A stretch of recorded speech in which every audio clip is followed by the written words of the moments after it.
Welcome to the debate. 새로운 시각과 깊이 있는 담론이 교차하는 저희 쇼에 오신 것을 환영합니다. 우리가 흔히 우량주, 그러니까 블루칩 주식을 평가할 때는 마치 아주 맑은 날씨에 일기예보를 보는 것과 같거든요. 네, 지표들이 아주 명확하죠. 맞습니다. 수익이라든가 배당금, 또 안정적인 재무제표 같은 지표들이 쾌청한 하늘처럼 분명하게 펼쳐져 있으니까요. 하지만 나침반이 고장난 배를 타고 짙은 안개 속을 항해해야 한다면 어떨까요? 꽤나 끔찍한 상황이네요. 그렇죠. 지금 시장이 딱 그렇거든요. 최근에 작은 뉴스 하나, 예를 들어 이란 전쟁 관련 발언 하나에 불과 18시간 만에 시장 방향성이 막 롤러코스터처럼 급변하고 있잖아요. 이런 장세에서 미래의 잠재력에만 기대는 이른바 투기적 성장주의 세계가 바로 그런 짙은 안개 속이라고 볼 수 있습니다. 안개 속이라 아주 적절한 비유라고 생각합니다. 왜냐하면 안개 속에서는 모든 게 좀 왜곡되어 보이기 마련이거든요. 시장은 종종 그 미래의 청사진이라는 거대한 환상에 빠져서 당장 발밑에 있는 암초를 보지 못하는 경향이 있습니다. 아, 발밑에 암초요? 네, 특히나 요즘처럼 변동성이 극에 달한 시장에서는 기대감이라는 돛 하나만 믿고 나아가기엔 솔직히 너무나 치명적인 위험들이 곳곳에 도사리고 있죠. 그래서 오늘 저희가 이 안개 속을 도대체 어떻게 항해할 것인가, 그 방법론을 깊이 파고들어 보려고 합니다. 오늘 논의의 바탕이 되는 자료는 작년 11월에 시작된 마켓빗의 가상투자, 즉 페이퍼 트레이딩 포트폴리오 분석입니다. 네, 꽤 흥미로운 자료였어요. 네, 이 포트폴리오에는 약 40개의 투기적이고 변동성이 큰 고위험 종목들이 담겨 있는데요. 놀랍게도 최근에 이 가혹한 시장 환경 속에서도 전체 포트폴리오는 단 6%의 하락만을 기록하고 있습니다. 겨우 6% 하락했다는 거죠? 맞습니다. 저는 이 6%라는 숫자가 시사하는 바가 굉장히 크다고 봅니다. 단기적인 변동성이나 시장의 두려움에 흔들릴 것이 아니라 강력한 기관의 매집과 또 AI, 소형 모듈 원전 같은 확고한 시대적 펀더멘털을 근거로 포지션을 유지해야 한다는 것이 제 입장입니다. 기회를 모색해야 한다는 거죠. 저는 조금 다르게 봅니다. 그 6%라는 표면적인 숫자가 오히려 투자자들에게 치명적인 착시 현상을 일으킨다고 보거든요. 착시 현상이요? 네. 40개의 고위험 종목을 담고도 선방했다는 사실, 그 이면에는 언제 터질지 모르는 시한폭탄들이 숨겨져 있습니다. 저는 장기적인 이야기나 막 화려한 비전에 의존하는 건 솔직히 투자가 아니라 희망 고문에 가깝다고 생각합니다. 희망 고문이라고까지 보시나요? 그럼요. 자본 조달로 인한 주식 희석, 그러니까 딜루션이죠. 거기에 높은 공매도 비율 같은 실행 리스크라는 냉혹한 현실을 직시해야 합니다. 철저한 비중 조절과 기계적인 수익 실현만이 이 미친 변동성에서 살아남는 유일한 방법이라는 쪽에서 저는 접근해 보겠습니다. 좋습니다. 그렇다면 그게 희망 고문인지 진정한 가치인지 구체적인 종목들의 메커니즘을 뜯어보면서 이야기를 전개해보죠. 저는 투기적 성장주를 평가할 때 단기적인 주가 하락이 반드시 그 기업의 펀더멘털이 훼손되었다는 걸 의미하지는 않는다고 봅니다. 주가와 펀더멘털은 별개다. 그렇죠. 단기적으로는요. 오늘 자료에 등장하는 기업들을 예로 들어볼게요. 첫 번째는 데이터 센터 광학기술 기업인 크레도 테크놀로지스입니다. 최근 AI 지출 규모가 줄어들지 모른다는 약간 막연한 두려움 때문에 이 주가가 꽤 하락했죠. 네, 차트가 꽤 꺾였었죠. 하지만 내부의 메커니즘은 다르게 돌아가고 있거든요. 개인 투자자들이 공포에 질려 던질 때 실질적으로 기관 투자자들은 이 주식을 조용히 매집하고 있습니다. 게다가 애널리스트들은 컨센서스 목표가 대비 무려 100% 이상의 상승 여력을 보고 있잖아요. 잠깐만요. 기관이 매집한다고 해서 리스크가 사라지는 건 아니잖아요. 그리고 애널리스트들의 전망치라는 것도 솔직히 상승장에서는 늘 장밋빛이라는 걸 염두에 두어야 합니다. 물론 그 부분도 염두에 두어야겠지만 제가 말씀드리고 싶은 핵심은 그 방향성입니다. 두 번째 예시인 소형 모듈 원자로, 그러니까 SMR 기업 오클로를 한번 볼까요? 네, 오클로 흥미롭죠. 이 회사의 실제 수익 창출 시점은 2027년 말이나 2028년 초로 예정되어 있습니다. 타임라인이 굉장히 길죠. 그런데도 19명이나 되는 애널리스트들이 매수 등급을 매겼고 무엇보다 기관 투자자가 지분의 무려 85%를 쥐고 있습니다. 85%요? 네. 기관이 85%를 들고 있다는 게 무슨 뜻일까요?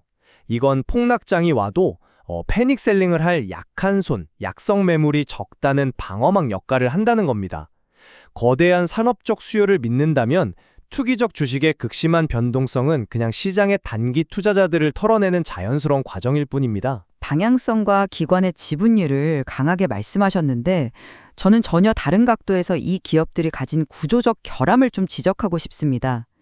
혁신적인 기술이 세상을 바꿀 수 있다는 것과 그 회사의 주식이 좋은 주식이라는 건 완전히 별개의 문제거든요. 기술력과 주가가 비례하지 않는다. 맞습니다. 자료에 나오는 양자 컴퓨팅 기업 아이온큐나 전기 수직이 착륙기, 그러니까 EVTOL 기업인 버티컬 에어로스페이스의 사례를 보십시오. 이 기업들의 치명적인 공통점이 뭔지 아십니까? 아까 오클로 사례처럼 기술 상용화까지 시간이 꽤 오래 걸린다는 점이겠죠? 바로 그겁니다.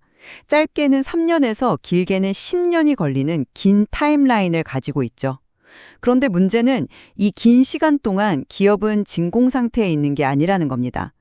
기술을 개발하고 회사를 유지하려면 필연적으로 막대한 자본을 계속 태워야만 합니다. 네, 현금이 계속 연소되죠. 수익은 5년 뒤에 나는데 회사 통장에 있는 현금은 1년치밖에 없다면 어떻게 될까요? 은행에서 빚을 지거나 새로운 주식을 찍어내서 시장에 팔아야 합니다. 하지만 연구 개발을 위한 자본 조달은 이런 기술 기업이 겪어야 할 당연한 성장통 아닌가요? 새로운 산업을 여는 과정이니까요. 기업 입장에서는 성장통이겠지만 기존 주주들에게는 솔직히 내 계좌를 녹이는 산성비와 같습니다. 자본 조달, 즉 유상증자 같은 주식 희석 메커니즘이 어떻게 작동하는지 보십시오. 피자 한 판의 크기는 그대로인데 조각을 8개에서 16개로 쪼개서 새로운 사람들에게 나눠주는 격이잖아요. 내 지분 가치가 희석되죠. 내 지분 가치는 절반으로 떨어집니다. 특히 버티컬 에어로스페이스를 보십시오. 자본력은 업계 최악의 수준이고 기관의 지원도 전무합니다. 게다가 공매도 비율도 엄청 높죠. 이런 구조적인 실행 리스크를 무시하고 막연하게 5년 뒤에는 날아다니는 택시를 탈 거야 라는 희망에 투자하는 건 리스크 관리를 포기한 도박입니다. 주식 희석이 기존 주주들에게 단기적인 고통을 준다는 점은 저도 10분 이해합니다. 실제로 많은 투자자들이 그 부분에서 좌절하곤 하니까요. 그렇다면 기술이 가진 잠재력과 시장이 매기는 현재 가격 사이의 간격에 대해 조금 더 논의해보죠. 시장이 이 간격을 항상 정확하게 반영한다고 보십니까? 그 간극을 시장에 어떻게 냉혹하게 심판하는지 보여주는 아주 좋은 예가 바로 자료에 등장하는 드론 기업 드래곤플라이입니다. 조금 전 크레도나 오클로를 말씀하실 때 애널리스트들의 긍정적인 전망을 매우 중요한 근거로 삼으셨잖아요. 네, 그랬죠. 전문가들의 평가니까요. 드래곤플라이를 보십시오. 애널리스트들은 여전히 이 주식에 대해 강력 매수, 스트롱 바이를 외치고 있습니다. 잠재력이 엄청나다는 뜻이겠죠. 하지만 실제 차트의 흐름은 어떻습니까? 아주 처참하게 우하향하고 있습니다. 확실히 드래곤플라이 차트 흐름은 좋지는 않더군요. 왜 그럴까요? 애널리스트들은 10년 뒤에 드론 시장 전체 파일을 보지만 시장은 당장의 현실을 보기 때문입니다. 수익 창출은 너무 느리고 경쟁은 극도로 치열하거든요. 기술이 아무리 뛰어나도 당장 물건이 팔리지 않고 수익 파이프라인이 막히면 주가는 무조건 떨어집니다. 현실적인 장벽에 부딪힌 거다. 반면 똑같은 드론 섹터에 있는 레드캣은 어떨까요? 이 포트폴리오에서 거의 100% 상승하는 퍼포먼스를 보여주었습니다. 장기적 비전이나 월스트리트의 보고서가 아무리 훌륭해도 현재 차트가 명백한 매도세를 보인다면 미련 없이 손실을 잘라내야 합니다. 솔직히 내 계좌의 차트가 막 무너져 내리는 걸 보면서 마음이 편할 투자자는 아무도 없을 겁니다.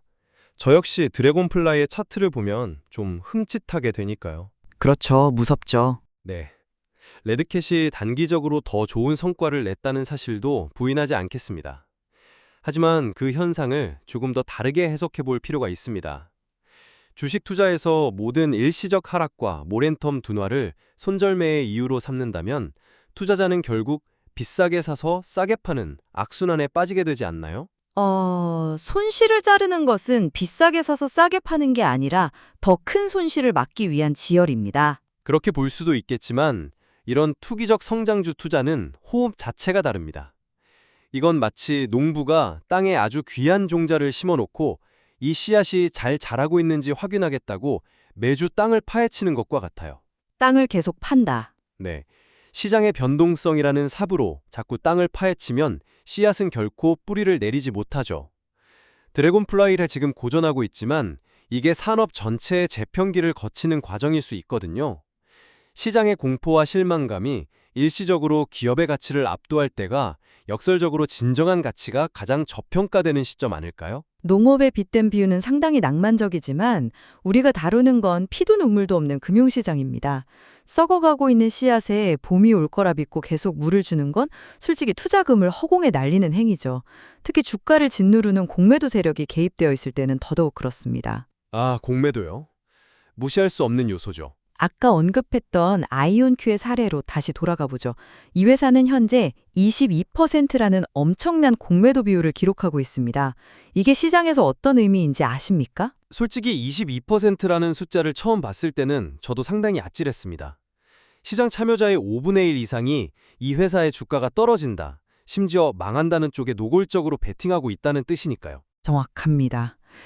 비록 회사가 초기 수익을 내기 시작했다 하더라도 이런 혁신 기술 기업의 특성상 타임라인이 지연되거나 실행 과정에서 작은 실수가 발생할 확률은 매우 높거든요. 네, 일정이 미뤄지는 건 흔한 일이죠. 그런 아주 작은 악재 공시 하나만 터져도 22%의 공매도 세력이 벌떼처럼 달려들어 주가를 무참히 짓누를 겁니다. 말씀하시는 그 미래의 낭만적인 프리미엄은 악재와 공매도의 압박이 만나는 순간 걷잡을 수 없는 폭락으로 이어지게 되죠. 그 22%의 공매도 세력이 주가를 짓누르는 하방 압력이 된다는 점, 논리적으로 아주 타당합니다. 하지만 저는 그 압박감 이면에 숨겨진 금융의 메커니즘을 짚어보고 싶습니다.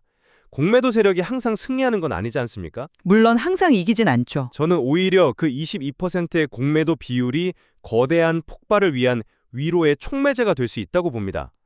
청취자분들이 약간 헷갈리실 수 있으니 이 메커니즘을 잠깐 짚어보죠. 공매도 세력은 주식을 빌려서 판 상태잖아요. 즉, 언젠가는 반드시 시장에서 그 주식을 다시 사서 갚아야만 하거든요. 네, 상환 의무가 있죠. 만약 아이온큐가 예상보다 빨리 긍정적인 실적을 내거나 엄청난 기술적 돌파구를 발표하면 어떻게 될까요? 주가가 오르고 공매도 세력은 손실을 피하기 위해 주식을 서둘러 사들여야겠죠. 소위 말하는 숏 커버링 말입니다. 바로 그겁니다.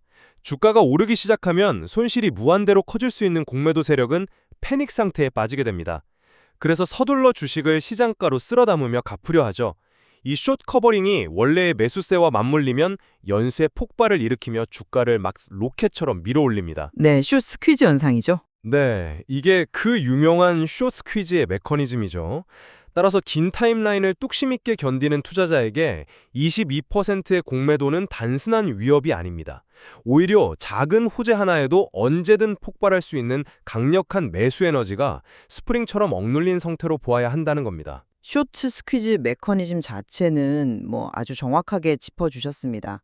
실제로 그렇게 터진다면 정말 짜릿하겠죠. 하지만 그건 어디까지나 만약 긍정적인 촉매제가 발생했을 때의 이야기입니다. 만약이지만 불가능한 건 아니잖아요. 그렇죠. 하지만 숏 스퀴즈라는 극적인 로또 당첨 같은 가능성에 기대어 그 22%의 묵직한 하락 압력을 그냥 견디겠다는 것은 리스크 관리 차원에서 너무나 무모합니다. 본질적인 질문으로 넘어가 보죠. 이토록 변동성이 크고 리스크가 산재한 투기적 종목들을 포트폴리오에 담았다면 투자자는 실제로 계좌를 어떻게 운용해야 합니까? 어떻게 자금을 관리해야 이 안개 속에서 침몰하지 않을 수 있죠? 자금 관리 방법론에 대해서라면 제 입장은 아주 일관됩니다. 기업의 펀더멘털과 산업의 장기 비전에 확신이 있다면 시장의 공포로 인한 하락장은 포지션을 구축하는 최고의 기회입니다. 저는 많은 분들이 두려워하는 물타기라는 부정적인 단어 대신 달러 비용 평균법이라는 보다 이성적이고 효과적인 메커니즘을 제안하고 싶습니다. 솔직히 그거 떨어지는 칼날 잡기를 세련되게 포장한 거 아닌가요? 그렇게 볼 수도 있지만 이건 실행 방식의 차이입니다. 주가가 떨어질 때 사람이 심리적으로 얼마나 공포를 느끼는지 우리 모두 알지 않습니까? 한 번에 모든 자금을 투입했다가 물리면 패닉에 빠지죠. 하지만 주가가 조정을 받을 때마다 기계적으로 3번에서 4번에 걸쳐 분할 매수를 진행한다고 원칙을 세워두면 어떨까요? 손실을 안고 계속 산다. 공포를 배제하고 진입 단가를 효율적으로 낮출 수 있습니다. 예컨대 앞서 말씀하신 EBTOL 섹터를 보죠. 버티컬 에어로스페이스처럼 자본력이 빈약한 기업에 이런 전략을 쓰는 건 분명 위험합니다. 하지만 똑같은 섹터 내에서 미 연방항공청 인증과 상업화에 가장 앞서 있고 막대한 자본력을 든든하게 갖춘 리더 기업 조비 아비에이션이라면 이야기가 다릅니다. 조비는 확실히 선두주자긴 하죠. 산업의 방향성이 확실하고 1등 기업의 지위가 공고하다면 주가가 흔들릴 때마다 달러 비용 평균법으로 접근하는 것이 가장 강력한 장기 투자 전략이 됩니다. 1등 기업이라 할지라도 투기적 섹터에서는 그 1등의 지위가 하루아침에 바뀔 수 있습니다. 투기적 성장주 투자에서 가장 중요한 건 대박을 터뜨리는 게 아니라 내 원금과 그리고 심리를 지켜내는 거거든요. 오늘 우리가 다루고 있는 마켓핏 자료에서 가장 통찰력 있는 자금 관리 규칙이 나옵니다. 어떤 규칙을 말씀하시는 거죠? 핵심은 두 가지입니다. 첫째, 전체 자산의 1% 수준으로만 비중을 통제하고 진입할 때 허용 가능한 손실 범위를 미리 정해서 30% 수준의 기계적인 손절매를 건다는 겁니다. 아, 리스크를 사전에 완전히 차단하겠다는 거군요. 맞습니다. 그리고 더 중요한 두 번째 규칙이 있어요.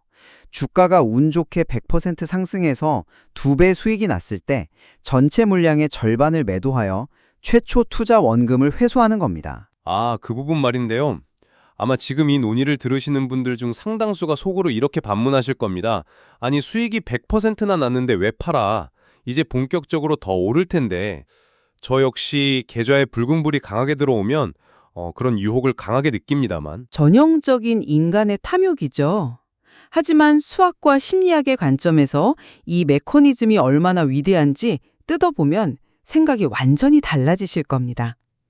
예를 들어 1,000만 원을 투자해서 2,000만 원이 되었다고 가정해보죠. 네, 100% 수익이네요. 여기서 정확히 절반, 즉 원래 내 원금이었던 1,000만 원을 빼서 주머니에 넣습니다. 그러면 시장에 남아있는 나머지 절반의 주식은 그야말로 내 돈이 1원도 들어가지 않은 순수 수익분이 됩니다. 원금을 이미 확보했으니까 그 이후의 변동성에는 확실히 멘탈이 흔들리지 않겠군요. 정확합니다. 심리적 압박이 제로가 되는 거죠. 그 이후에 회사가 상장 폐지가 되어서 주가가 0으로 수렴하든 아니면 10배가 더 오르든 투자자는 절대 손해보지 않는 무적의 포지션을 갖게 됩니다. 심리적으로 완벽한 방어막이네요. 이 규칙을 엄격하게 지키면 놀라운 수학적 결과가 나옵니다. 10번의 투자 중 6번을 실패해서 승률이 단 45%에 불과하더라도 전체 계좌는 우상향하며 수익이 나게 되어 있습니다. 기술적 환상에 기대어 막 밑빠진 독에 물 붓듯 분할 매수를 하는 것보다 철저하게 원금을 방어하고 순수 수익만으로 끝까지 투자하는 이 방식만으로 감정을 배제한 가장 과학적인 자금 관리법입니다. 수익의 100% 구간에서 절반을 매도해 원금을 회수한다는 전략, 그 수학적 안정성과 심리적 해방감에 대해서는 저도 깊이 공감합니다. 매우 훌륭하고 교율 있는 접근 방식이죠. 확실히 리스크 관리의 정수라고 부를 만합니다. 네, 생존이 우선이니까요. 하지만 여전히 저는 진정한 부의 창출은 훌륭한 기업의 펀더멘털을 꿰뚫어보고 끝까지 동행할 때 일어난다고 믿습니다. 오늘 우리의 치열한 논의를 통해서 투기적 포트포리오의 이면을 아주 깊이 있게 살펴볼 수 있었네요. 제가 마지막으로 강조하고 싶은 것은 시대의 흐름입니다. 메가 트렌드 말인가요? 네, AI 산업의 폭발적인 팽창이나 데이터 센터의 막대한 전력 수요를 감당하기 위해 오클로 같은 소형 원자로가 필요해지는 현상. 이건 결코 허상이 아니거든요. 실제하는 거대한 변화죠. 단기적인 시장의 공포에 휩쓸려 매도 버튼을 누르기보다는 크레도, 오클로, 조비처럼 기관의 강력한 매집 지지가 있고 그 산업의 선도에서 기반을 다져가는 기업들을 선별해내는 눈이 필요합니다. 거대한 메가 트렌드를 부정할 사람은 아무도 없습니다. 하지만 그 트렌드가 곧 내 계좌의 수익으로 직결된다는 기술적 이상주의에 매몰되어서는 안 된다고 봅니다. 저는 오늘 논의를 통해 기업이 혁신을 이루기까지 필연적으로 수반되는 그 뼈아픈 주식 희석과 막대한 자본 조달의 고통을 직시해야 함을 다시 한번 강조하고 싶습니다. 네, 실행 리스크죠. 맞습니다. 아무리 세상을 바꿀 훌륭한 아이디어라도 전체 자산의 1% 비중 조절과 100% 수익 시 절반을 매도하는 철저한 리스크 통제가 뒷받침되지 않는다면 그것은 그저 투자자의 포트폴리오를 갉아먹는 시한폭탄에 불과합니다. 생존하지 못하면 미래도 없습니다. 우리 두 사람의 접근 방식과 철학은 꽤 다르지만 투기적 주식 투자에 있어 반드시 지켜야 할 핵심적인 대전제에는 깊이 공감하고 있는 것 같습니다. 자신이 지금 무엇을 사고 있는지 그 기술과 기업의 재무적 펀더멘탈을 정확히 이해해야 한다는 것 말이죠. 맞습니다. 그리고 그 기술이 상업화되기까지의 길고 험난한 타임라인을 명확히 파악하고 그에 맞는 리스크 관리를 해야 한다는 점도요. 자신이 버틸 수 있는 타임라인을 모르는 투자는 투기가 아니라 맹신이니까요. 동의합니다. 오늘 다룬 마켓 BT의 원본 자료에는 저희가 시간 관계상 미처 다루지 못한 다양한 섹터 간의 흥미로운 역학관계와 통찰들이 더 많이 담겨 있습니다. 이 논의를 지켜보신 분들도 각자의 투자 철학을 바탕으로 그 자료를 직접 파헤쳐 보시길 권유합니다. 네, 꼭 한번 읽어보시길 바랍니다. 오늘 우리는 누가 옳고 그른지 승자를 선언하기 위해 이 자리에 있는 것이 아닙니다. 투기적 성장주라는 시장은 여전히 한치 앞을 알 수 없는 짙은 안개 속을 항해하는 것과 같습니다. 누군가는 기관 수급이라는 나침반을 믿고 묵묵히 달러 비용 평균법으로 폭풍을 뚫고 나갈 것이고 누군가는 철저한 손절매와 순수 수익 전략이라는 구명조끼를 단단히 메고 이 항해에 임할 것입니다. 중요한 것은 휩쓸리지 않는 명확한 기준입니다. 여러분은 이 안개 속에서 어떤 방식으로 여러분만의 배를 지휘하시겠습니까? 오늘 논의는 여기서 마칩니다. 함께 해주셔서 감사합니다.